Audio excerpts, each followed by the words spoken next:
வந்தால் செட்டில் ஆயிரும்னு சொல்றீங்களா? இல்லைனா ஒரு என்ன சார், ஒரு நமக்கு ஒரு FDயில் வந்து ஒரு 300-350 இருந்துச்சுன்னா செட்டில் ஆகிடும். 350 ரூபாயா சார்? நானே கொடுத்துறேன் சார்.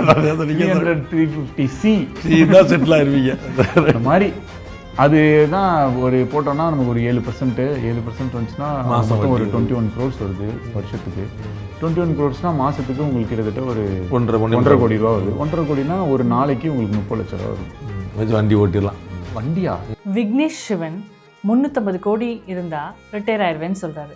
நீங்கள் எவ்வளோ கோடி இருந்தால் ரிட்டையர் ஆவீங்க? என்ன தோராயமாக ஒரு 5 கோடி 10 கோடி இருந்தால் ரிட்டையர் ஆயிடலாம் அப்படி தானே நினைக்கிறீங்க? சரி, இதை எப்படி கால்குலேட் பண்ணணும்னு நான் சொல்கிறேன். உங்கள் எக்ஸ்பென்ஸ் ஒரு மாதத்துக்கு 1 லட்சம் இருக்குதுன்னு வச்சுக்கோங்க. அப்போது ஒரு வருஷத்துக்கு 12 லட்சம் உங்களோட எக்ஸ்பென்ஸ். ஸோ 12 lakhs into 25, அதாவது 3 கோடி. 3 கோடி இருந்தாலே நீங்கள் ரிட்டையர் ஆகிடலாம். இந்த 3 கோடியை ஒரு மினிமமாக 4% இன்ட்ரெஸ்ட் தர ஒரு இன்வெஸ்ட்மெண்ட்டை நீங்கள் பண்ணியிருந்தா கூட ஒரு மாதத்துக்கு அந்த இன்வெஸ்ட்மெண்ட் உங்களுக்கு 1 லட்சம் இன்கம் தரும். அதை வச்சு உங்கள் எக்ஸ்பென்ஸை நீங்கள் மேனேஜ் பண்ணிக்கலாம். 3 கோடி ரிட்டையர்மெண்ட் வரும் தேடி.